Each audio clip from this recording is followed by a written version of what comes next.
I didn't have an identity. Uh-huh. I didn't know who I was, Leslie. Uh-huh. I had no family culture. I knew I didn't like the person I had become. I had no identity. Well, And if you were I just did have, surviving. It doesn't sound like you had much. well, I if let me take that back. Let me rewind. I did have an identity in prison. I was a high-ranking gang leader. I was a gangster. I was a tough guy. I was this one. I was that one. But none of that ever resonated with me.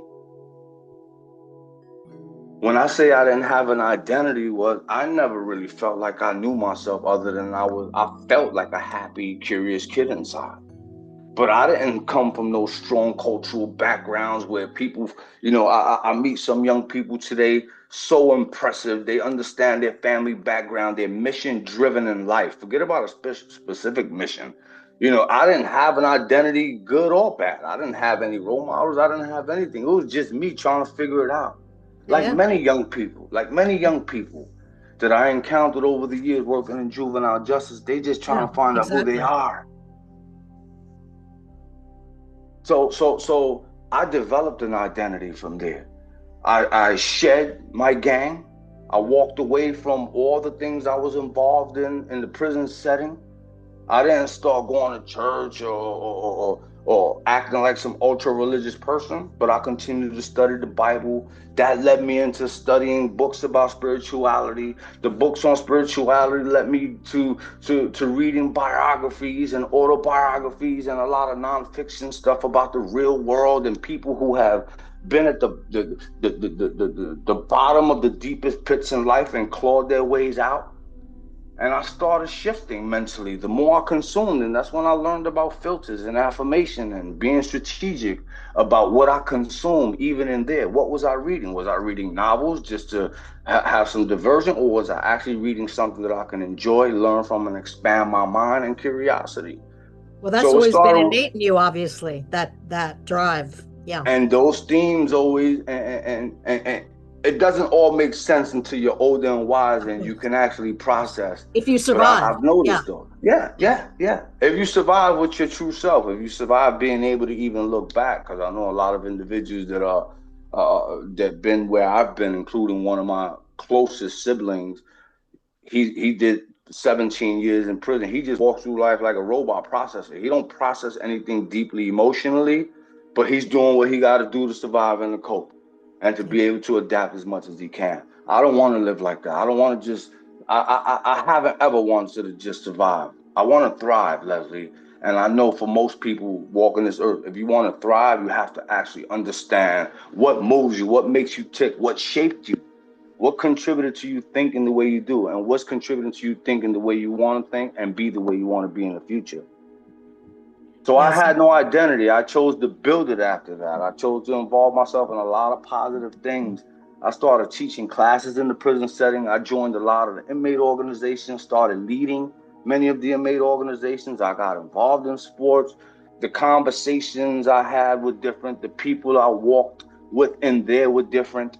Uh, it, it wasn't the same crowd anymore. It wasn't the same kind of people. Congratulations. It's a lot. I appreciate that, but it's what was necessary. It was what was necessary. Yeah. Yeah, but you had the strength and resilience to be able to do that. A lot of people, because they can't process, because they're not Yeah. able to process their emotions and different things, get stuck, and that has all different kind of repercussions, right? And that's why I shared earlier that resilience oftentimes is inherent in all of us, but Mhm. ultimately there comes a point in time whether you either let circumstances crush you, dim your light, or you choose to tap into what's already inherently in you. Those are important words for people to be hearing. I Yeah. think so. Yeah. Were there moments you thought you might not make it through? Oh yeah. Oh yeah. Especially early on in solitary, from my 6 year stretch, the first 2 years, I thought a lot about committing suicide. I thought a lot about attacking an officer so that they can beat me and kill me. And I think in many ways I have been operating, right, in that way, the way I was conducting myself, right, leveling up and continuing to become more extreme without even realizing it. But in solitary, it was a entire era of reckoning for me, because literally it made me, but it just about broke me as well. I like to tell people I went crazy, but I came back. Mm-hmm. I went crazy, but I came back. And not everybody comes back. I know a lot of individuals who were already dealing with undiagnosed mental health issues going into those environments, and they come face to face with the trauma and the exposure of all those raw emotions and the things that they may have done, the things that may have been done to them. And I know quite a few individuals who committed suicide in that environment. I know quite a few individuals that completely lost it, and there's no coming back anymore. They have no light in their eyes. They're zombies, and I hate to refer to them like that, but Yeah. they're a Right. shell of their previous selves. And I even have a cousin of mine like that as well. He did 8 years in solitary confinement, and he's a shell. So yeah, there was times I didn't think I was gonna make it. There was times I was prepared to give up. But that dim light, Leslie, that dim light, I tell you, it burned in me. It's been burning even out here. And we'll talk about it in a little while. But even out here, that light has been dimmed even out here. We keep living life. It's not all great and gravy. And I Mm-mm. had a lot to learn when I got home. But we'll get there. We'll get Okay. there. Okay. Let's go on to, well, people use the word resilience. I want to get back to that a lot. Okay. So what does it actually mean to you, resilience, having lived through what you've lived through? What is that word, not just the Ultim- term? Yeah. Ultimately, to me, resilience means strength, the ability to have strength. And I know it sounds weird because I've only ever discovered resilience in my weakest moments. Strength isn't something flamboyant, right? To me, like when I'm thinking of resilience, I've only came face to face with it and ever had to tap into it at my weakest moments. And for me, at my weakest moments is when I've been most susceptible to learning, most susceptible to having an open mind, most susceptible to having an open spirit.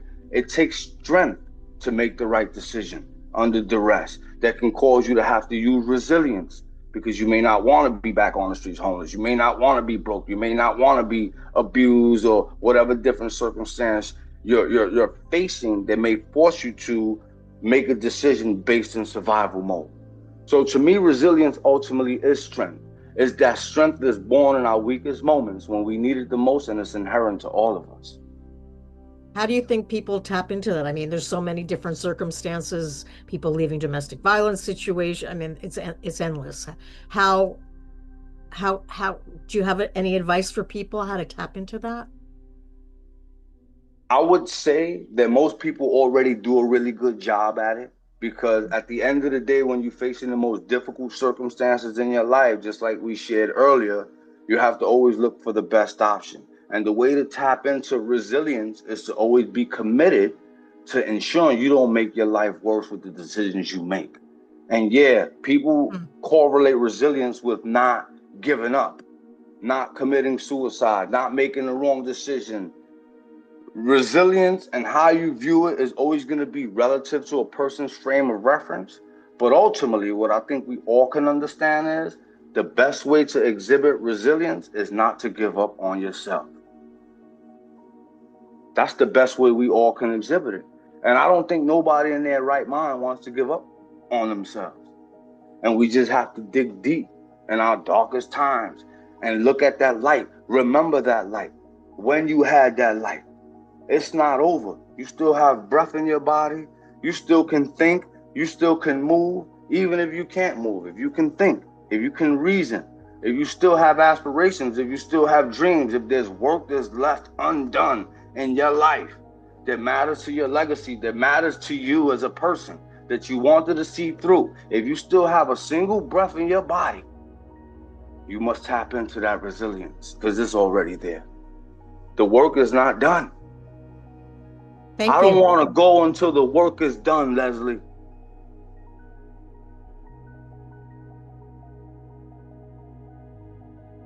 We'll get more into that.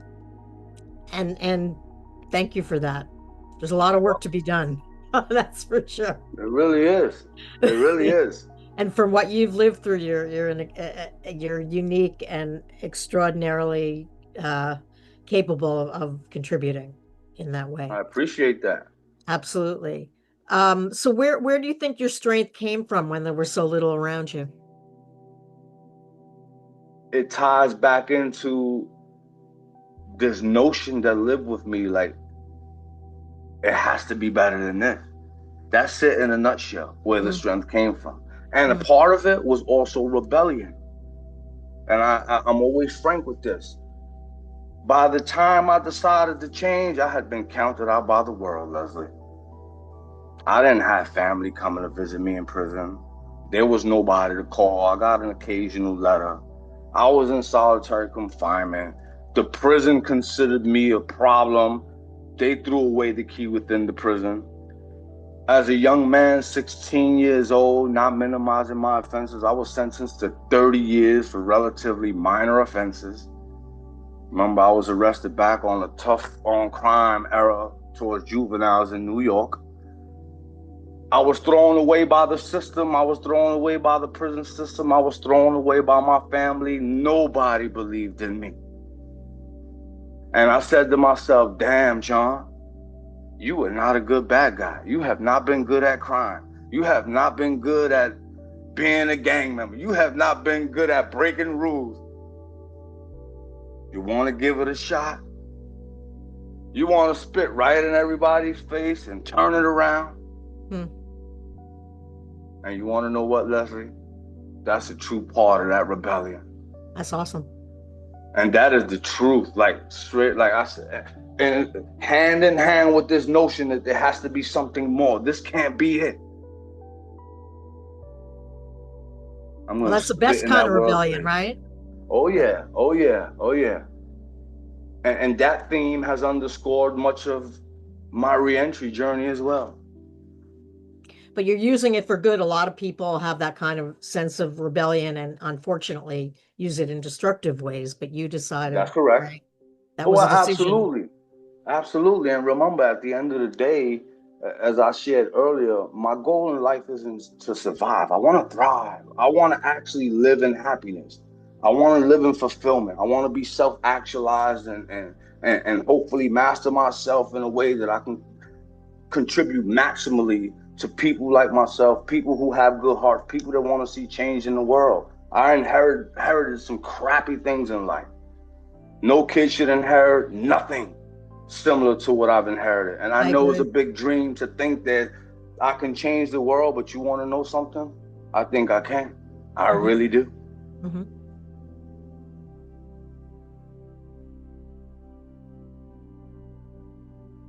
How do you want to change the world?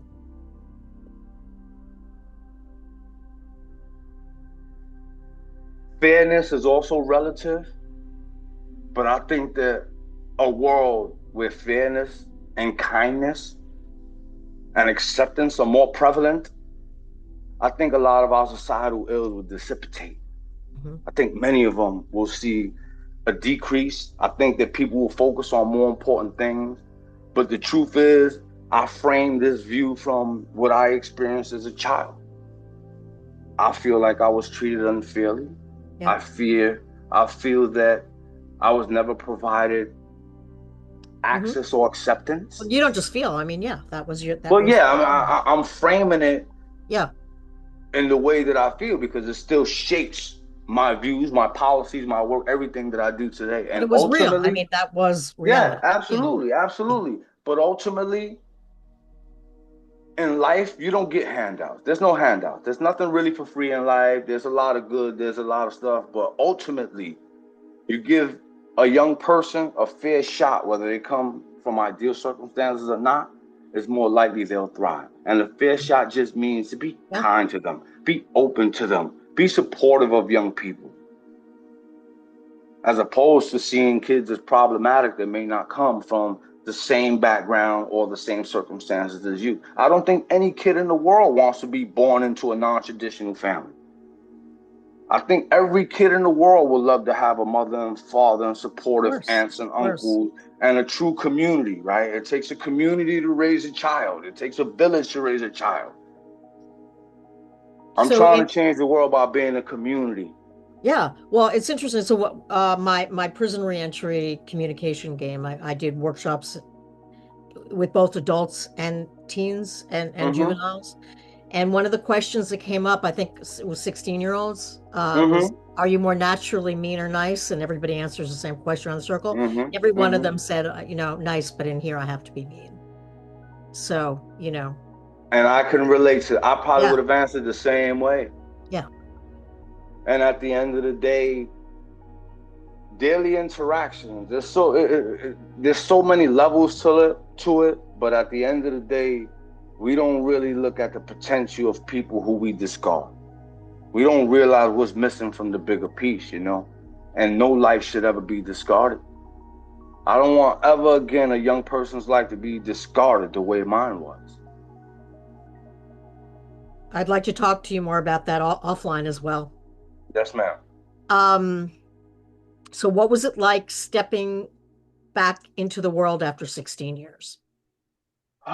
Leslie, I felt like the modern day Rip Van Winkle. I always tell the story of Rip Van Winkle, how he slept through a revolution. It's a fun story and the kids love it, especially when I speak to at-risk and justice involved young people. But I felt like a modern day Rip Van Winkle. I lived through a technological revolution while I was incarcerated. When I went away, Leslie, everybody I knew, including myself, we had pages. Maybe one or two guys. They had a Motorola flip cell phone at the time, and it was just a touch tone flip phones, but cell phones weren't popular. The internet was around, but very few people had it. They had it in a couple of schools, and it took forever to load, and it was dial up. So I never had much interactive. Laptops weren't around. PCs weren't common in people's home. There was no streaming. There was no Google. There was no anything. So during my incarceration, I just always remember hearing the first piece I ever understood was a new trend was MySpace. And then I heard about Google. And then I started hearing about social media and YouTube and iPhones and cell phones. When I walked out the door, it was mind blowing to me. I have to be frank with you.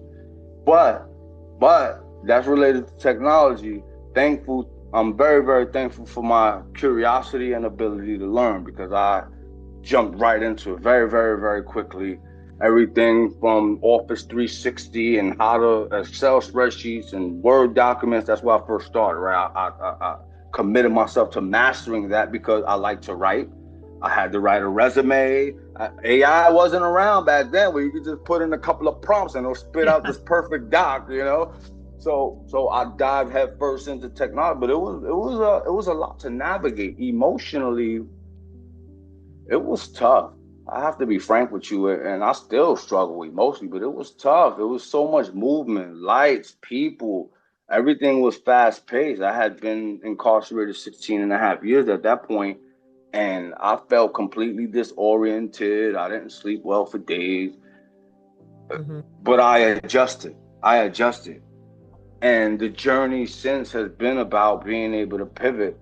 The truth is, once I got home, the first week out, I was already at a staffing agency getting an $8 an hour job. My first job was at an apple cider mill all the way in Appleton, New York. And I was working at an apple cider mill on an overnight shift, sterilizing the conveyor equipment. I Yeah. felt phenomenal going to work, you know, even though it was only $8 an hour at the time, the economy wasn't as bad, inflation wasn't that high. I wasn't gonna be able to pay for no apartment or nothing, but I was making 400 or 500 bucks a week as opposed to making 10 cents an hour when I was in prison. So it was a level up and it felt amazing, but very, very quickly I understood that it wasn't sustainable. So temporarily, I went and got another $8 an hour job. So I was working 16-hour days, one job to the next, for the first 3 to 4 months. I knew that wasn't gonna last, Leslie, because I wanted to go to school. I had aspirations to go into clinical work. I wanted to get a master's in social work and get an LCSW and open my own practice. And I had this grand vision. So I enrolled into the community college. I was into a dual program for social work as well as chemical dependency counseling. It was a dual program. I wanted to be able to also get my KSAC-T, so I could have that whole piece. And that was something directly I had experienced watching my mom get high, many of my family members. And to be honest with you, I never got heavy into drugs or anything like that because of what I had saw. So I felt that having a KSAC would be able to, enhance my professional credentials to be able to help people. So I left one of my jobs and I went to school and I started racking up degrees. Unfortunately, on the path to my social work degree, my BSW, I started encountering, information and conversations with people in the field, advising me of the barriers I may face because of my background. I had already had to go through an on-campus study and background checks and explaining my whole life to a T to the SUNY school system just to get into the community college at the time. So I had to pivot because at the end of the day, and this is making decisions in survival mode, but an instance where I made a good decision, right? I was making a decision about my academic future in survival mode because I was working an $8 an hour job, going to school, also trying to use my attendance in school and my associate's degree that I had already got. I was trying to use that to as leverage to get a position, preferably, in juvenile justice or working with individuals coming home from prison. So I didn't have the time or the energy or the luxury to take a shot in the dark related to licensure later on. I had to make a decision to pivot. So I pivoted from a social work degree, which I really wanted to break into that field. I think I have a knack for it. And honestly, later on, I ended up supervising clinicians and leading treatment teams. And I was clinically sound and strong and understood the concept better than all of them. Not to brag, but, I think my lived experience has something to do with that. So I went into sociology. Just as important to me was groups and how groups interacted and how culture shapes the way groups and societies are formed. I ended up getting a sociology degree. Going to college after you had been in prison was amazing. I have to be honest with you. There was I had already, by the time my second, third year in college, I had already refined my pro-social skills, so to speak, right? I had already chucked a lot of the appearance of a chip on the shoulder, the overly assertive discussion type personality type that you develop while you're incarcerated. I had relatively quickly, I believe, learned to blend into the communication style, at least in the academic setting. But it was a transition, learning people out here, learning acceptable forms of communication, learning all the little nuances that people don't even understand shapes interaction and groups and it was just very, very mind-boggling to me. And it was a challenge at the same time. And I wasn't always successful. I never had any disrespectful issues or nothing like that. But, sometimes I would catch myself, people are talking about things or saying things and it's triggering emotions in you. You can't just tell somebody, shut the F up. You can't just tell somebody, yo, you don't know what the hell, you just can't shut people down. So a lot of little things like that was a transition for me. I'll be frank. At the same time, being in relationships for me with women was completely new to me. When I went away at 16 years old, Leslie, I had never been in a relationship. Yeah, I had if you want to call it a girlfriend or two here and there, but I had never been in a relationship. I didn't know what it was like to cohabitate with a female. I didn't understand all of the little nuances of compromise that's required to be successful in a relationship with a person, right? A lot of people never learn that. Well.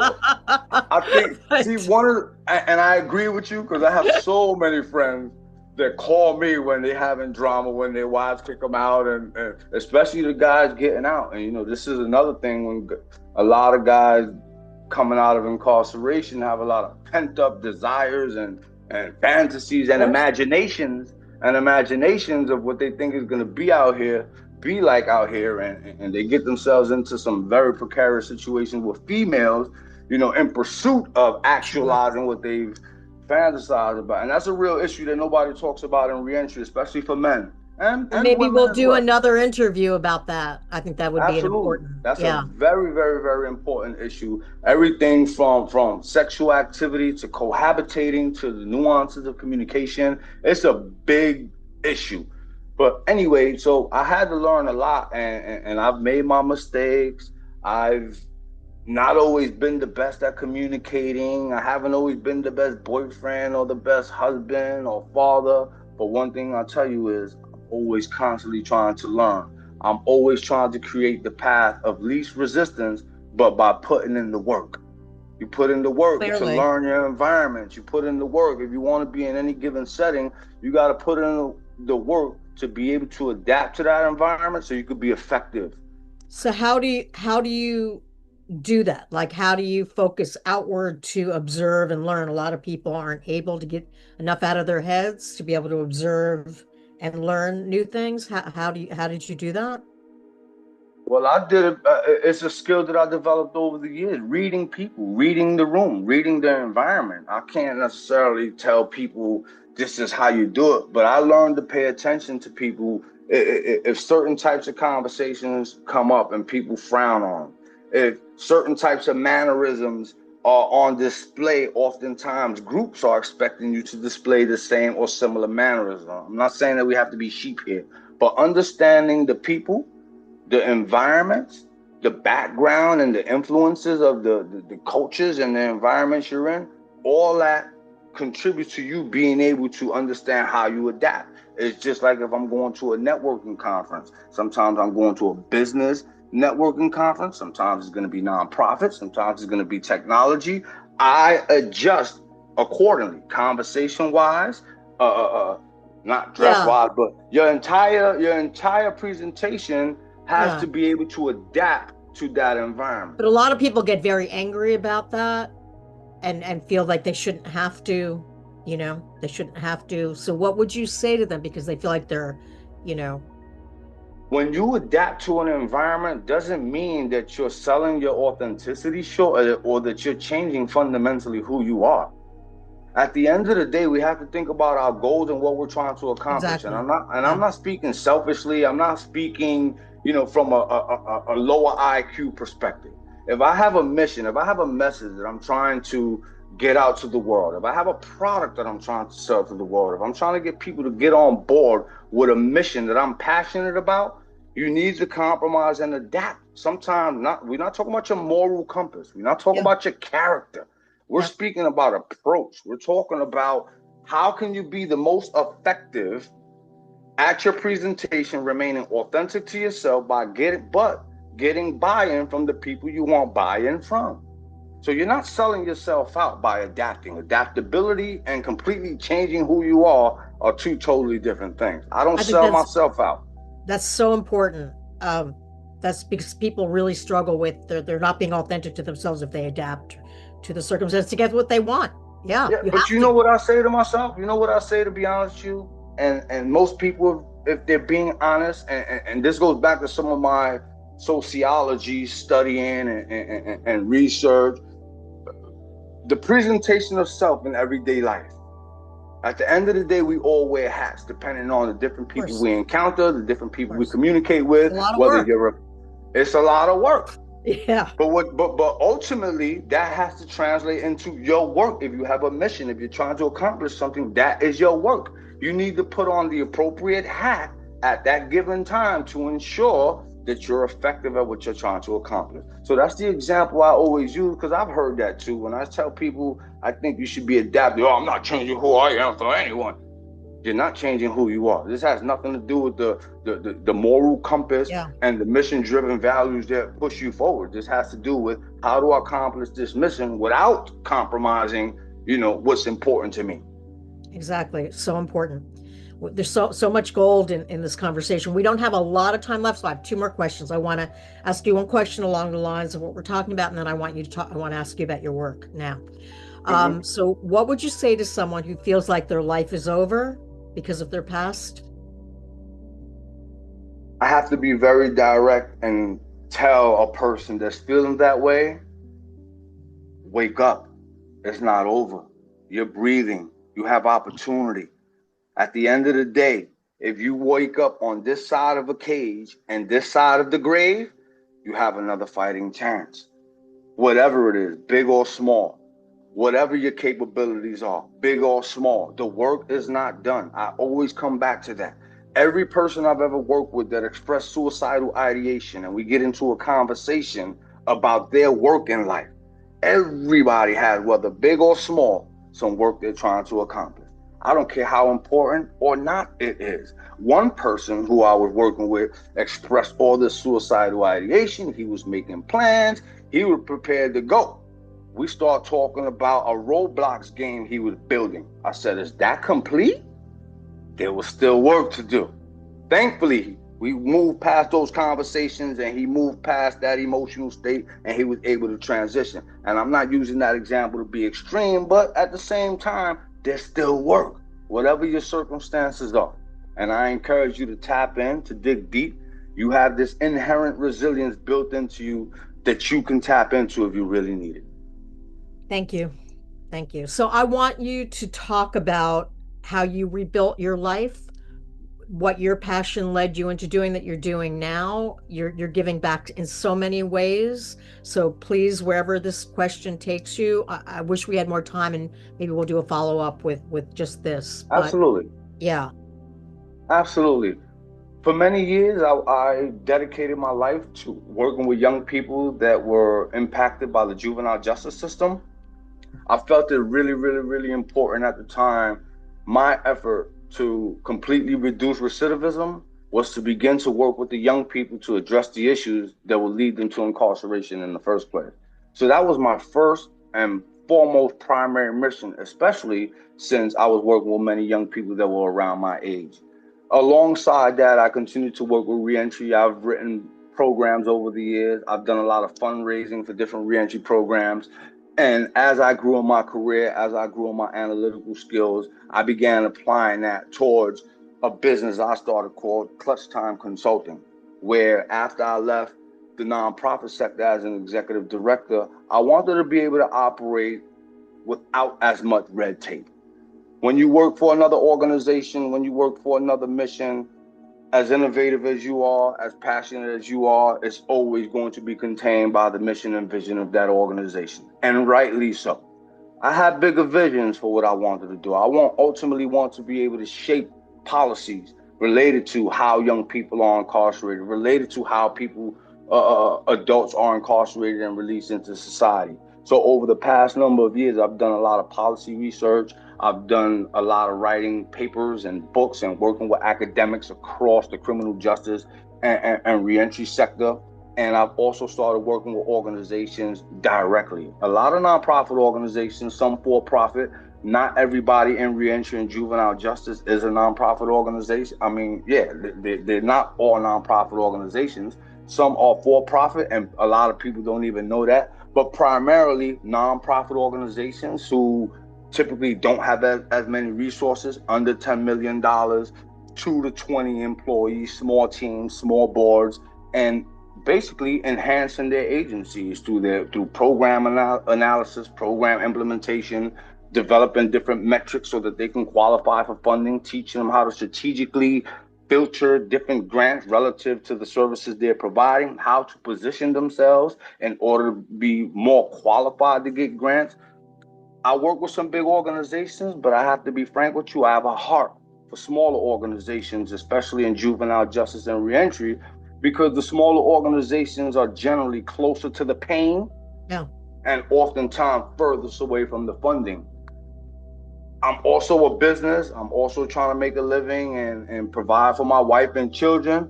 But I can tell you that this is mission driven, and my passion drives me to work with people who have good hearts. There's so many good people in reentry. There are so many people starting nonprofit organizations to help young people, to help adults coming out of prison, and they just don't have enough resources.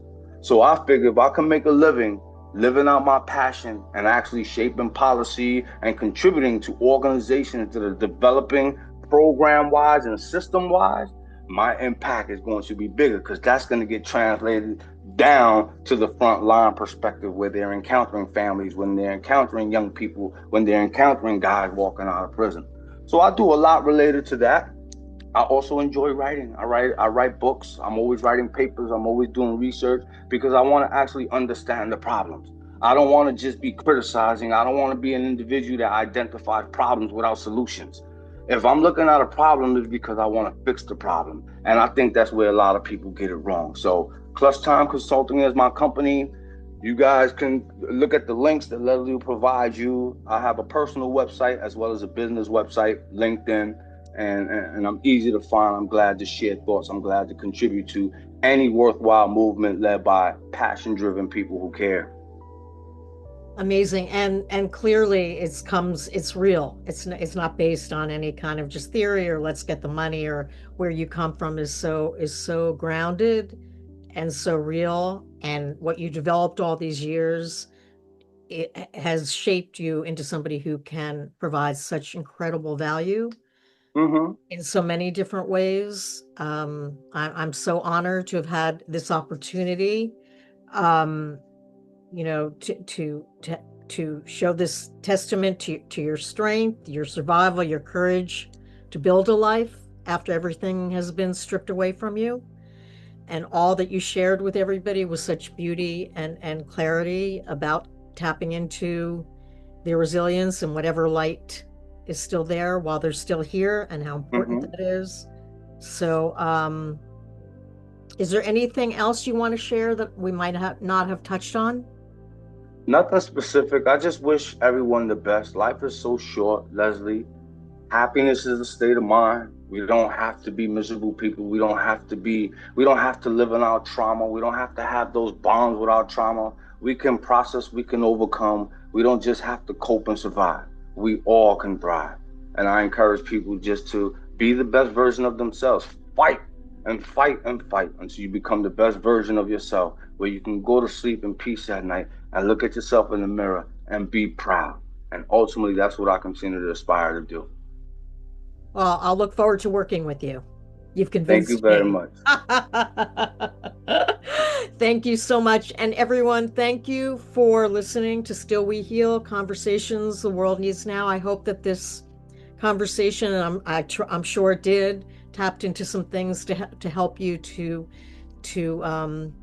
tap into your light. Thank you so much. John, thank you so Thank much. you. Have a great day. Thank you so much. Thank you so much.